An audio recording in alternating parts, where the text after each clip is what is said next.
नमस्कार। आज मेरे पास आपके लिए एक खुशखबरी है और एक बड़ी चिंता है। पहले खुशखबरी बताता हूँ। दिल्ली में कोरोना की रफ्तार काफ़ी कम हो गई है। पिछले 24 घंटों में दिल्ली में केवल 2200 कोरोना के केस आए हैं। संक्रमण दर भी घट के पिछले 24 घंटों में केवल 3.5% रह गई है। लेकिन इसका मतलब ये नहीं है कि कोरोना का खतरा टल गया, वो अभी भी है। हमें कोरोना से बचने के सभी उपाय करने हैं। अब दूसरी बात, चिंता की बात। आज से दिल्ली में युवाओं का वैक्सीनेशन बंद हो गया है। केंद्र सरकार ने युवाओं के लिए जितने वैक्सीन भेजे थे वो ख़त्म हो गए हैं। इसीलिए युवाओं के वैक्सीनेशन सेंटर आज से बंद किए जा रहे हैं। कुछ एक वैक्सीन की डोजेस बची हैं, वो कुछ एक सेंटर्स में दी जा रही हैं, वो भी शाम तक ख़त्म हो जाएंगी। कल से युवाओं के वैक्सीनेशन के सभी सेंटर बंद हो जाएंगे। मुझे बेहद दुख है कि हमें वैक्सीन ख़त्म होने के कारण युवाओं के वैक्सीनेशन सेंटर्स बंद करने पड़ रहे हैं।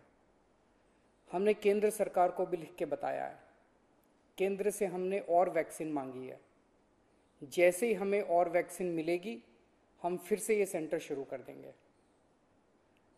दिल्ली को हर महीने 80 लाख वैक्सीन की ज़रूरत है, 80 लाख डोजेस की। इसके मुकाबले मई में हमें केवल 16 लाख वैक्सीन मिली और जून के महीने के लिए केंद्र ने दिल्ली का कोटा और भी कम कर दिया है। केंद्र सरकार से हमें जो चिट्ठी आई है कि जून में हमें केवल 8 लाख वैक्सीन दी जाएगी। मई में 16 लाख दी थी, जून में 8 लाख देंगे। अभी तक हम दिल्ली में टोटल 50 लाख वैक्सीन लगा चुके हैं और दिल्ली के सभी एडल्ट्स को वैक्सीन लगाने के लिए हमें 2.5 करोड़ और वैक्सीन चाहिए। अगर इसी रफ्तार से दिल्ली के एडल्ट्स, अगर इसी रफ्तार से हम चले, 8 लाख वैक्सीन हर महीने मिली तो दिल्ली के एडल्ट्स को ही वैक्सीन लगाने में 30 महीने लग जाएंगे, 30 महीने से भी ज़्यादा। तब तक तो न जाने कितनी और कोरोना की लहरें आएंगी, न जाने कितने और लोगों की मौत हो जाएगी। तीसरी लहर से दिल्ली और देश को बचाने का एक ही तरीका है, कम से कम समय में अधिक से अधिक लोगों को वैक्सीन की सुरक्षा दी जाए। बेड, आईसीयू, ऑक्सीजन, दवाई, इन सब की तैयारी तो हम लोग कर रहे हैं, लेकिन कोरोना के घातक असर से बचाने में वैक्सीन ही सबसे ज्यादा असरदार हथियार है। वैक्सीन की कमी केवल सरकार की चिंता नहीं है, आम आदमी भी वैक्सीन के इस संकट से बहुत डरा हुआ है। कल एक अम्मा का फोन आया, बोली मुझे और मेरे बेटे को वैक्सीन लगवानी है। मैंने पूछा अम्मा कितनी उम्र है दोनों की? बोली मेरी उम्र 65 साल है, मेरे बेटे की उम्र 35 साल। मैंने कहा अम्मा युवाओं की वैक्सीन तो खत्म हो गई, आपको लगवा दूंगा। थोड़ा सोच के बोली अच्छा मेरे वाली वैक्सीन मेरे बेटे को लगवा दे, वो नौकरी के लिए घर से बाहर जाता है, मैं तो बूढ़ी हो गई, उसे तो आगे परिवार भी संभालना है, इसलिए उसका सुरक्षित रहना जरूरी है। यह सुन के दिल में बहुत पीड़ा हुई।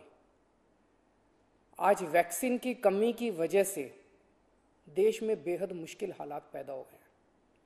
अगर देश में किसी पिता, किसी बेटे, किसी भाई, किसी माँ, किसी बहन के सामने यह धर्म संकट है कि वो खुद वैक्सीन ले या अपने परिवार के युवाओं के लिए छोड़ दे, तो इससे ज्यादा दुखद बात और क्या हो सकती है। कोरोना से लोगों की जान बचाने के लिए हमें देश में वैक्सीन की उपलब्धता तुरंत बढ़ानी पड़ेगी। इसके लिए केंद्र सरकार को मेरे 4 सुझाव हैं।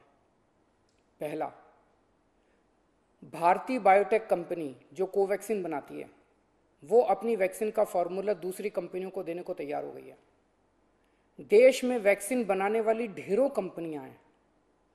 केंद्र सरकार तुरंत उन सभी कंपनियों को बुलाए और उन्हें आदेश दे, उनसे रिक्वेस्ट ना करे, उन्हें आदेश दे कि वे सभी कंपनियां युद्ध स्तर पर समयबद्ध तरीके से वैक्सीन बनाना तुरंत चालू करें।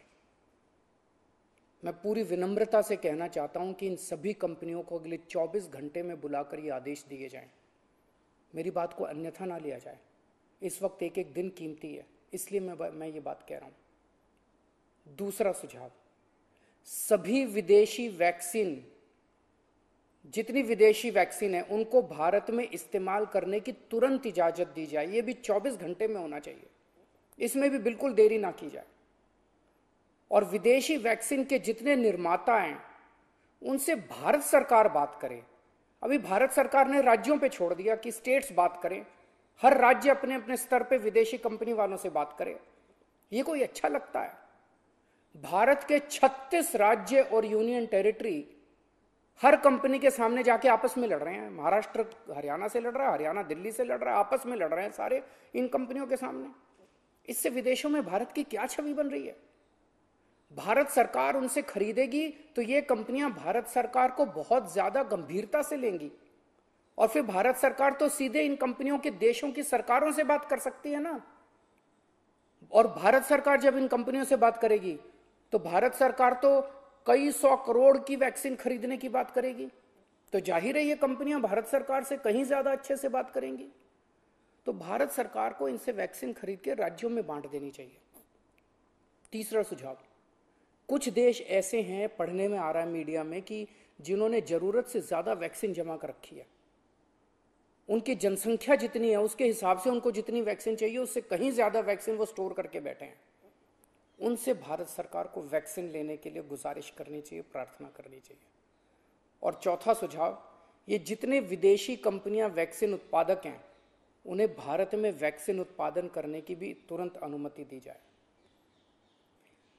अंत में मेरा केंद्र सरकार से यही अनुरोध है कि दिल्ली को तुरंत वैक्सीन उपलब्ध करवाई जाए ताकि हम फिर से वैक्सीन लगाना चालू करें, अपने वैक्सीनेशन सेंटर खोलें और दिल्ली का वैक्सीन का कोटा भी बढ़ाया जाए।